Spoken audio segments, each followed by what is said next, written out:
IPL ನ ಪ್ರತಿ ಪಂದ್ಯದ ಹೈಲೈಟ್ಸ್, ಅಪ್ಡೇಟ್ಸ್ ಹಾಗೆ ಇನ್ಸೈಟ್ಸ್ ಗಳನ್ನ ನಿಮ್ಮ ಮುಂದೆ ಇಡುವಂತಹ IPL ಡಗ್ಔಟ್ಗೆ ಸ್ವಾಗತ.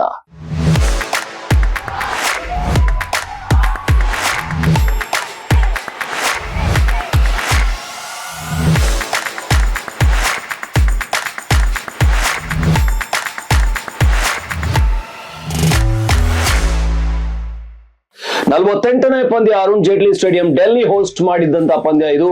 ಈ ಪಂದ್ಯದಲ್ಲಿ KKR ವರ್ಸಸ್ ಡಿಸಿ ಸತತವಾಗಿ 2 ಸೋಲುಗಳನ್ನ ಅನುಭವಿಸಿರ್ಲಿಲ್ಲ. ಪಾಯಿಂಟ್ಸ್ ಟೇಬಲ್ ಅಲ್ಲಿ ಟಾಪ್ ಅಲ್ಲೇ ಆರಂಭದಿಂದ ಇದ್ದಂತ ಟೀಮ್. ಇಲ್ಲಿ KKRಗೆ ಮಾತ್ರ ಗೆಲುವು ಅನಿವಾರ್ಯ ಆಗಿತ್ತು.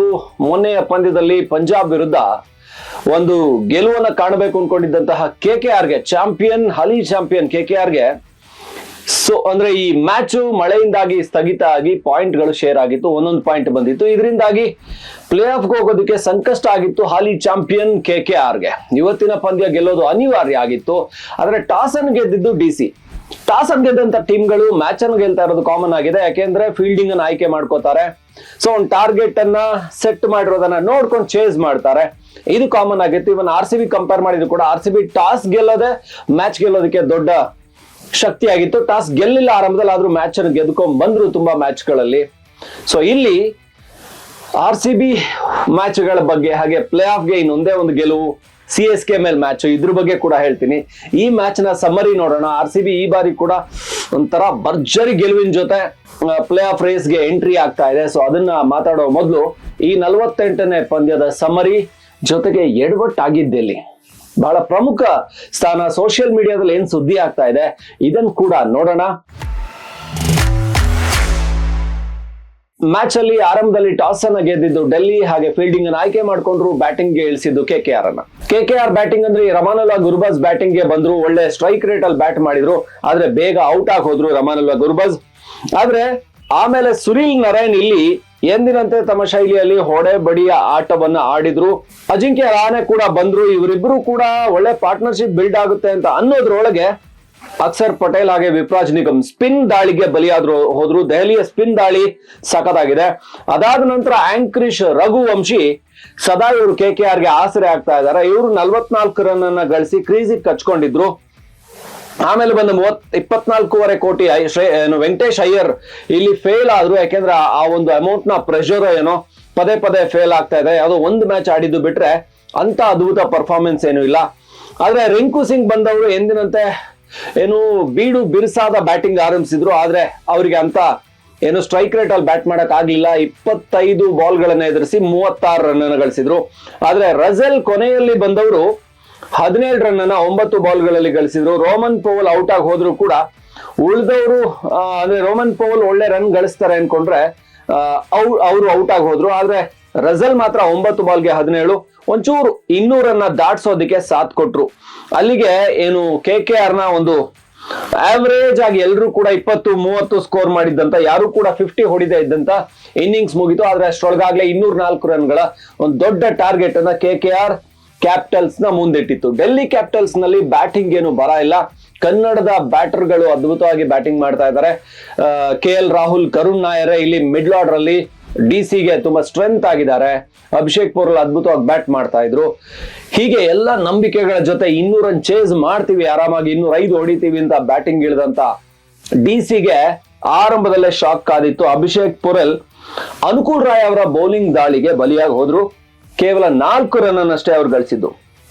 ಆದ್ರೆ vice captain Faf du Plessis ಕ್ರೀಸಿಗೆ ಕಚ್ಕೊಂಡು ಬ್ಯಾಟ್ ಮಾಡಿದ್ರು.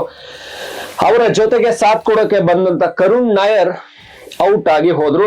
ಅವರು ವೈಭವ್ ಅರೋರಾ ಅವರ ಬೌಲಿಂಗ್ ಅಲ್ಲಿ LBW ಆದ್ರು. ತುಂಬಾ ಅಂದ್ರೆ ಅಥೆಂಟಿಕ್ ಆಗಿ ಗೊತ್ತಾಗ್ತಾ ಇರ್ಲಿಲ್ಲ ಇದು ಔಟ್ ಅಂತ. ಆದ್ರೆ ಅದನ್ನ DRS ತಗೊಂಡಂತ ವೈಭವ್ ಅರೋರಾಗೆ ಸಕ್ಸಸ್ ಸಿಕ್ತು. ಅಲ್ಲಿಂದ ಒಂದು ಕಡೆ ಏನು ಮಿಡ್ಲ್ ಆರ್ಡರ್ ಫೇಲ್ ಆಯ್ತು. ಡಿಸಿ ಮಿಡ್ಲ್ ಆರ್ಡರ್ ನ ಪತನ ಆರಂಭವಾಯ್ತು. KL Rahul Faf du Plessis ಜೊತೆ ಆಡ್ತಾ ಇದ್ದವರು ಆಕಸ್ಮಿಕವಾಗಿ ತಾವೇ ಎಡ್ವರ್ಟ್ ಮಾಡ್ಕೊಂಡು ರನ್ಔಟ್ ಆಗೋದ್ರು. ಸೊ 7 ರನ್ಗೆ KL ರಾಹುಲ್, 15 ರನ್ಗೆ ಕರುಣ್ ನಾಯರ್ ಔಟ್ ಆಗ್ತಿದ್ದ ಹಾಗೆ ಆಮೇಲೆ ಬಂದಂತ ಅಕ್ಷರ್ ಪಟೇಲ್ ಬಿರುಸಾದ ಬ್ಯಾಟಿಂಗ್ ಅನ್ನು ನಡೆಸಿದ್ರು. 23 ಬಾಲ್ಗಳಲ್ಲಿ 43 ರನ್ ಹೊಡೆದ್ರು. ಕ್ಯಾಪ್ಟನ್ ಆಟವನ್ನ ಆಡ್ತಾ ಇದ್ದವರು ಅವರು ಸುನಿಲ್ ನರೈನ್ ಅವರಿಗೆ ಔಟ್ ಆಗೋದ್ರು. ಇಲ್ಲಿ ಮ್ಯಾಚ್ ಅಲ್ಲಿ ತುಂಬಾ ಸುನಿಲ್ ನರೈನ್ ಇಫೆಕ್ಟಿವ್ ಆಗಿ ಬೌಲ್ ಮಾಡಿದ್ರು. 3 ವಿಕೆಟ್ ತಗೊಂಡ್ರು. ಅಂದ್ರೆ ಟ್ರಿಸ್ಟನ್ ಸ್ಟಬ್ಸ್ ಅವರನ್ನು ಕೂಡ ಔಟ್ ಮಾಡಿದ್ದವರೇನೆ. ಪ್ರತಿ ಪಂದ್ಯದಲ್ಲಿ ಆಪತ್ಬಾಂಧವನ ರೀತಿ ಬ್ಯಾಟ್ ಬೀಸ್ತಾ ಇದ್ದ ಟ್ರಿಸ್ಟನ್ ಸ್ಟಬ್ಸ್ ಒಳ್ಳೆಯ ಅಂದ್ರೆ ಫಸ್ಟ್ ಇನ್ನಿಂಗ್ಸ್ ಅಲ್ಲಿ ಆಡಿದ್ರೆ ಒಂದು ಒಳ್ಳೆ ಟೋಟ್ಲಿಗೆ ಎಂಡ್ ಅಲ್ಲಿ ಬಂದು ಅದ್ಭುತವಾಗಿ ಬ್ಯಾಟ್ ಮಾಡಿ 200 ಸ್ಟ್ರೈಕ್ ರೇಟ್ ಅಲ್ಲಿ ಬ್ಯಾಟ್ ಮಾಡ್ತಾ ಇದ್ರು. ಅಥವಾ ಚೇಸಿಂಗ್ ಆಗಿದ್ದಿದ್ರೆ ಕೊನೆಯಲ್ಲಿ ಬಂದು ಫಿನಿಶರ್ ತರ ಟ್ರಿಸ್ಟನ್ ಸ್ಟಬ್ಸ್ ಚೆನ್ನಾಗಿ ಆಡ್ತಾ ಇದ್ರು. ಆದ್ರೆ ಇವತ್ತು ಸುನಿಲ್ ನರೇನ್ ದಾಳಿಗೆ ಒಂದೇ ರನ್ ಗಳಿಸಿ ಬಲಿಯಾಗಿ ಹೋದಾಗ ಅವರಿಗೆ ಅಚ್ಚರಿಯಾಗಿತ್ತು, ಬೋಲ್ಡ್ ಆಗಿ ಹೋದಾಗ. ಆಮೇಲೆ ಬಂದಂತ ವಿಪ್ರಾಜ್ ನಿಗಮ್ ತಂಡವನ್ನ ಗೆಲ್ಲಿಸ್ತಾರೆ ಅನ್ನುವಂತ ಆಸೆ ಚಿಗುರಿಸಿದ್ರು ಕೂಡ ಅವರು 19 ಬಾಲ್ಗೆ 38 ರನ್ ಹೊಡೆದು ಔಟ್ ಆಗೋದು. ಯಾಕಂದ್ರೆ ಅವರಿಗೆ ಒಳ್ಳೆ ಸಾಥ್ ಸಿಗ್ಲಿಲ್ಲ. ಇಲ್ಲಿ ಅಶುತೋಷ್ ಶರ್ಮಾ ಔಟ್ ಆಗಿದ್ದು ಕೂಡ ದೊಡ್ಡ ಮೈನಸ್ ಆಯ್ತು. ಅವರು ಕೂಡ ಈ ಬಹಳ ಪ್ರಮುಖವಾಗಿ ವರುಣ್ ಚಕ್ರವರ್ತಿ ಅವರ ಸ್ಪಿನ್ ನ ಬಾಲ್ ಅನ್ನ ಜಡ್ಜ್ ಮಾಡಕ್ ಆಗ್ದೇನೆ ಔಟ್ ಹಾಕೋದ್ರು. ಆಮೇಲೆ ಬಂದ ಮಿಚೆಲ್ ಸ್ಟಾರ್ಕ್ ಅಥವಾ ದುಷ್ಮಂತ ಚಮೀರ ಇವರು ಯಾರು ಕೂಡ ತಂಡವನ್ನ ಗೆಲ್ಲಿಸುವ ಮಟ್ಟಿಗೆ ಬ್ಯಾಟ್ ಮಾಡೋದು ಕಾಣ್ಲಿಲ್ಲ. ಅಲ್ಲಿಗೆ 14 ರನ್ಗಳಲ್ಲಿ ಗೆಲುವನ್ನ ಕಾಣ್ತು ಕೆಕೆಆರ್ ಪಾಯಿಂಟ್ಸ್ ಟೇಬಲ್ ಅಲ್ಲಿ ಮತ್ತೆ 2 ಪಾಯಿಂಟ್ ಅನ್ನು ತಗೊಂಡು ನಿಧಾನಕ್ಕೆ ಪಾಯಿಂಟ್ಸ್ ಟೇಬಲ್ ಅಲ್ಲಿ ಮೇಲಕ್ಕೆ ಏರೋದು ಕಾಣಿಸ್ತಾ ಇದೆ. ಇದು ಮ್ಯಾಚ್ ನ ಸಮರಿ. ಆದ್ರೆ ಎಡವಟ್ ಆಗಿದ್ದಲ್ಲಿ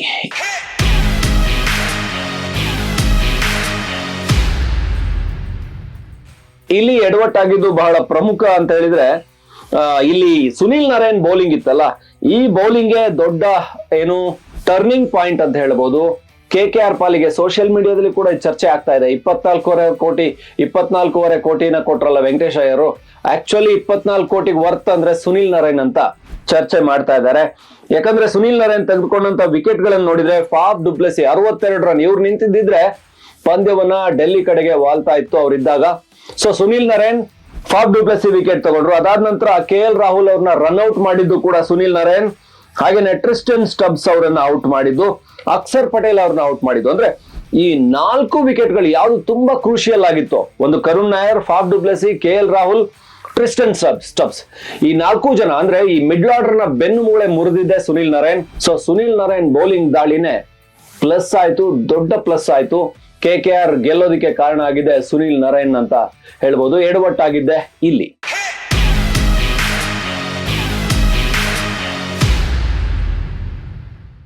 ಇನ್ನು ಸೋಷಿಯಲ್ ಸುದ್ದಿಯನ್ನ ನೋಡಕ್ ಹೋದ್ರೆ ಸೋಷಿಯಲ್ ಮೀಡಿಯಾದಲ್ಲಿ ಸುದ್ದಿ ಆಗ್ತಾ ಇರುವಂತದ್ದು KL ರಾಹುಲ್ ರನ್ಔಟ್ ಆಗಿದ್ದು. ಎಂತ ಎಡವಟ್ ಮಾಡ್ಕೊಂಡ್ರು KL Rahul. Faf du Plessis ಇಲ್ಲಿ ರನ್ ಓಡೋ ಅವಶ್ಯಕತೆನೇ ಇರ್ಲಿಲ್ಲ, ಆದ್ರೆ ರನ್ ಓಡ್ಬಿಟ್ಟು ಎಡವಟ್ ಮಾಡ್ಕೊಂಡ್ರು. ಬೇಕಾಗಿರ್ಲಿಲ್ಲ. KL ರಾಹುಲ್ ಇನ್ನೂ ಬ್ಯಾಟಿಂಗ್ ಮಾಡುವಂತ ಎಬಿಲಿಟಿ ಇತ್ತು ಅನ್ನುವಂಥದ್ದು ಇದು ಬಹಳ ಚರ್ಚೆ ಆಗ್ತದೆ. ಅಂದ್ರೆ ಗೆಲ್ಸುವಂತ ಎಬಿಲಿಟಿ ಇದ್ದ KL ರಾಹುಲ್ ರನ್ಔಟ್ ಆಗಿದ್ರಿಂದ ಸೋಲೋದಿಕ್ ಕಾರಣ ಆಯ್ತು DC ಅಂತ. ಇನ್ನೊಂದು ಚರ್ಚೆ ಆಗ್ತಾ ಇರುವಂತ ದುಷ್ಮಂತ ಚಮೀರಾ ಅವರ ಸೂಪರ್ ಮ್ಯಾನ್ ಕ್ಯಾಚ್. ದುಷ್ಮಂತ ಚಮೀರಾ ಗ್ರೌಂಡ್ ಅಲ್ಲಿ ಫೀಲ್ಡ್ ಮಾಡಿದ ರೀತಿಗೆ ಸೋಷಿಯಲ್ ಮೀಡಿಯಾ ಫುಲ್ ವೈರಲ್ ಆಗ್ತಾ ಇದೆ. ಅವ್ರು ಹಿಡಿದಿರುವಂತ ಕ್ಯಾಚು ಆ ರೀತಿ ಒಂದು ಹಾರ್ಕೊಂಡು ಹೋಗಿ ಕ್ಯಾಚ್ ಅನ್ನ ಬೌಂಡ್ರಿ ಲೈನ್ ಅಲ್ಲಿ ಕ್ಯಾಚ್ ಹಿಡಿತಾರೆ. ಸೊ ಆ ಕ್ಯಾಚ್ ಅಂತೂ ಅದ್ಭುತವಾಗಿತ್ತು. ಇದು ಕ್ಯಾಚ್ ಆಫ್ ದ ಸೀಸನ್ ಅಂತ ಹೇಳ್ತಾ ಇದ್ದಾರೆ.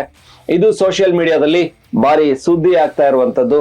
ಹಾಗಾಗಿ ಈ ಒಂದು ಪಂದ್ಯದ ಒಟ್ಟಾರೆ ಹೈಲೈಟ್ಸ್ ನೋಡ್ತಾ ಇದ್ರೆ, ಇವೆಲ್ಲವನ್ನ ನೋಡಿದ್ರೆ KKR ಗೆ ಇನ್ನೂ ಕೂಡ ಚಾನ್ಸ್ ಇದೆ. ಇದು KKR ಇನ್ನೂ ಕೂಡ ಟಾಪ್ 4 ಬರೋದಕ್ಕೆ ಮುಂದಿನ 4 ಪಂದ್ಯಗಳನ್ನ ಗೆದ್ದುಕೊಂಡು KKR ಏನಾದ್ರು ಟಾಪ್ 4 ಅಲ್ಲಿ ಬಂದ್ರೂ ಬರಬಹುದು. ಒಳ್ಳೆ ರನ್ ರೇಟ್ ಅನ್ನ ಇಟ್ಕೋಬೇಕು ಮಾತ್ರ. ರನ್ ರೇಟ್ ಚೆನ್ನಾಗಿದ್ರೆ ಮಾತ್ರ ಮೇಲ್ ಬರೋದಕ್ಕೆ ಸಾಧ್ಯ. ಯಾಕೆಂದ್ರೆ PBKS ಮೇಲೆ ಒಂದು ಪಂದ್ಯ ಸ್ಥಗಿತ ಆಗಿ ಪಾಯಿಂಟ್ಸ್ ಒಂದೊಂದು ಶೇರ್ ಆಗಿರೋದ್ರಿಂದ ಅದು KKR ಗೆ ದೊಡ್ಡ ಮೈನಸ್ ಆಗ್ತಾ ಇದೆ. ಸೊ ಈ ಒಂದು ಲೆಕ್ಕಾಚಾರದ ಜೊತೆಗೆ ಇದು ಪಂದ್ಯದ್ದಾದ್ರೆ RCB ವರ್ಸಸ್ CSK ಪಂದ್ಯ ಇದೆ. ಅದು 3ನೇ ತಾರೀಕು ಚಿನ್ನಸ್ವಾಮಿಯಲ್ಲಿ ನಡೀತಾ ಇರುವಂತದ್ದು. ಚಪಾಕಲ್ಲಿ ಹೋಗಿ ಆರಂಭದಲ್ಲೇನೆ CSK ನ ಸೋಲಿಸಿ ಬಂದಂತಹ RCB ಈ ಬಾರಿ ಟೀಮ್ ಹೆಂಗಿದೆ ಅಂತ ಹೇಳಿದ್ರೆ, ಎಷ್ಟು ಟಾರ್ಗೆಟ್ ಕೊಟ್ಟರು ಚೇಸ್ ಮಾಡ್ತೀವಿ, ಇಲ್ಲ ನಾವು ಕೂಡ ಟಾರ್ಗೆಟ್ ನ ಬೇರೆಯವ್ರು ಚೇಸ್ ಮಾಡದಿದ್ದಾಗ ಡಿಫೆಂಡ್ ಮಾಡ್ತೀವಿ ಅನ್ನೋ ತರ ಬ್ಯಾಟಿಂಗ್ ಬೌಲಿಂಗ್ ಸ್ಟ್ರಾಂಗ್ ಇದೆ. ಈಗ RCB ನ CSK ಬೀಟ್ ಮಾಡೋಕೆ ಸಾಧ್ಯನೇ ಇಲ್ಲ ಅನ್ನುವಂತ ಸ್ಥಿತಿ ಇದೆ. ಯಾಕೆಂದ್ರೆ CSK ಟೀಮ್ ಪ್ಲೇಯಿಂಗ್ 11 ಸೆಟ್ ಆಗಿಲ್ಲ, ಯಾರೋ ಓಪನಿಂಗ್ ಬರ್ತಾ ಇದ್ದಾರೆ. MS ಧೋನಿ ಅವರೇ ಹೇಳಿದ್ದಾರೆ, ಇದು ಈ ಬಾರಿ ನಾವು ಮುಂದಿನ ಸೀಸನ್ಗೆ ಒಂದು 11 ನ ಸೆಟ್ ಮಾಡೋ ಪ್ಲಾನ್ ಮಾಡ್ತಾ ಇದೀವಿ ಅಂತ. ಅಂದ್ರೆ ಈ ಸೀಸನ್ ಅಲ್ಲಿ ನಾವೇನು ಪ್ಲೇ ಆಫ್ ಹೋಗ್ತೀವಿ, ಗೆದ್ದು ಬಿಡ್ತೀವಿ ಅನ್ನುವಂತ ಪ್ಲಾನ್ ಇಲ್ವೇ ಇಲ್ಲ ಅನ್ನೋ ರೀತಿ ಹೇಳಿದ್ದಾರೆ. ಯಾಕೆಂದ್ರೆ ಅಷ್ಟು ಮಟ್ಟಿಗೆ ಇಂಜುರಿ ಕೂಡ, ಋತುರಾಜ್ ಗಾಯಕ್ವಾಡ್ ಇಂಜುರಿ ಆಗಿದ್ದಾಗಿರ್ಬೋದು, ಒಂದಷ್ಟು ಮಿಡ್ಲ್ ಆರ್ಡರ್ ಅಲ್ಲಿ ಕಂಪ್ಲೀಟ್ ಆಗಿ ಆಕ್ಷನ್ ಟೇಬಲ್ ಅಲ್ಲೇ ಸೋತೋಯ್ತು. ದೀಪಕ್ ಕೂಡ ಕಂಪ್ಲೀಟ್ ಫೇಲ್ಯೂರ್ ಆದ್ರು, ರಾಹುಲ್ ತ್ರಿಪಾಠಿ ಫೇಲ್ ಆದ್ರು, ಯಾರು ಕೂಡ ಸೆಟ್ ಆಗಿಲ್ಲ. ಡೆವಾನ್ ಕಾನ್ವೆ ಆಗಿರ್ಲಿ, ರಚಿನ್ ರವೀಂದ್ರ ಆಗಿರ್ಲಿ ಫಾರ್ಮಲ್ ಇಲ್ಲ. ಈ ಎಲ್ಲ ಒಂದು ಇಶ್ಯೂಸ್ ಅನ್ನು ಇಟ್ಕೊಂಡು CSK RCB ನ ಸೋಲ್ಸ್ತೀವಿ ಅನ್ಕೊಂಡ್ರೆ ಬಹುಶಃ ಏನಾದ್ರು ಮ್ಯಾಜಿಕ್ ಆಗ್ಬೇಕು, ಇಲ್ಲಾಂದ್ರೆ ಸೋಲ್ಸೋದಿಕ್ಕೆ ಸಾಧ್ಯನೇ ಇಲ್ಲ. 3ನೇ ತಾರೀಕು ಆ ಪಂದ್ಯಕ್ಕೆ RCB ಫ್ಯಾನ್ಸ್ ಎದುರು ನೋಡ್ತಾ ಇದ್ದಾರೆ. ನಿಮ್ಮನ್ನು ಚೆನ್ನೈಲಿ ಹೋಗಿ ಸೋಲಿಸಿದ್ದಲ್ಲ, ನೀವ್ ಇಲ್ಲಿ ಬಂದ್ರು ಸೋಲಿಸ್ತೀವಿ, ಈ ಸಾರಿ ಗೆಲುವು ನಮ್ದೆ. ಜೊತೆಗೆ ಇಲ್ಲಿ ಗಮನಿಸಬೇಕಾಗಿರುವಂತ ವಿಚಾರ ಅಂದ್ರೆ RCB CSK ಸೋಲ್ಸಿ ಲಾಸ್ಟ್ ಸೀಸನ್ ಹೆಂಗೆ ಪ್ಲೇ ಆಫ್ ರೇಸ್ಗೆ ಎಂಟ್ರಿ ಆಗಿತ್ತು, ಈ ಸಾರಿ ಕಂಫರ್ಟೇಬಲ್ ಆಗಿ ಟಾಪ್ 4 ಅಲ್ಲ ಟಾಪ್ 1 ಅಲ್ಲಿ ಇದ್ಕೊಂಡು ಚೆನ್ನೈನ ಸೋಲ್ಸಿ ಟಾಪ್ 1 ಅಲ್ಲೇ ಉಳ್ಕೊಂಡು ಪ್ಲೇ ಆಫ್ ರೇಸ್ಗೆ ಎಂಟ್ರಿ ಆಗ್ತಾರೆ. ಅಲ್ಲಿಗೆ ಕಳೆದ ಸಾರಿ ಕಷ್ಟದಲ್ಲಿ ಪ್ಲೇ ಆಫ್ಗೆ ಎಂಟ್ರಿ ಆಗಿದ್ವಿ, ಈ ಸಾರಿ ಭರ್ಜರಿಯಾಗಿ ಎಂಟ್ರಿ ಆಗ್ತಾ ಇದೀವಿ.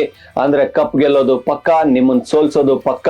ಅದು ಯಾರೇ ಬಂದ್ರು ಈ ಬಾರಿ ಸೋಲ್ಸ್ತೀವಿ, ಕಪ್ ಎತ್ತೀವಿ ಅಂತ RCBಯ ಫ್ಯಾನ್ಸ್ ಗಳಲ್ಲಿ ಜೋಶ್ ಇದೆ. ಅದೇ ಕಾಣಿಸ್ತಾ ಇದೆ. RCB ಏನು ಆ ಸ್ಟ್ರೆಂತ್ ಟೀಮ್ ಅಲ್ಲಿ ಇರುವಂತ ಆ 11 ನೋಡ್ತಾ ಇದ್ರೆ ಎಲ್ರು ಕೂಡ ಒಂದು ಮ್ಯಾಚ್ ಅಲ್ಲಿ ಒಬ್ರು ಆಡ್ಲಿಲ್ಲ ಅಂದ್ರೆ ಇಬ್ರು ಆಡ್ತಾ ಇದಾರೆ. ಸೊ ಒಬ್ರಿಗಿಂತ ಇಬ್ರು ಅದ್ಭುತವಾಗಿ ಪರ್ಫಾರ್ಮ್ ಮಾಡ್ತಾ ಇದಾರೆ. ಒಬ್ಬ ಫೇಲ್ ಆದ್ರೆ ಇನ್ನಿಬ್ರು ಆಡೋದಿಕ್ಕೆ ರೆಡಿ ಆಗ್ತಾ ಇದಾರೆ. So RCB CSK versus CSK match 3ನೇ ತಾರೀಕು ಚಿನ್ನಸ್ವಾಮಿಯಲ್ಲಿ ಫ್ಯಾನ್ಸ್ ಗಳಿಗಂತೂ ಹಬ್ಬ ಇರುತ್ತೆ. ಸೊ RCB ಆ ಮ್ಯಾಚ್ ಅನ್ನ ಗೆದ್ದು 16 ಪಾಯಿಂಟ್ ಅನ್ನು ತಗೊಂಡು ನೇರವಾಗಿ ಕ್ವಾಲಿಫೈ. ಸೊ ಆ ಅನ್ನುವಂತ ಒಂದು ಏನು ಟೈಟ್ಲ್ ಅನ್ನ ತಗೊಂಡು ಪ್ಲೇ ಆಫ್ ಎಂಟ್ರಿ ಆಗ್ತಾರೆ. ಸೊ ಇದನ್ನ ಎಲ್ಲಾ ಫ್ಯಾನ್ಸ್ ಕೂಡ ಕಾಯ್ತಾ ಇದ್ದಾರೆ. ಮತ್ತಷ್ಟು ಅಪ್ಡೇಟ್ಸ್ ಜೊತೆ ಬರ್ತಾ ಇರ್ತೀವಿ. ನೋಡ್ತಾ ಇರಿ ಒನ್ ಇಂಡಿಯಾ ಕನ್ನಡ.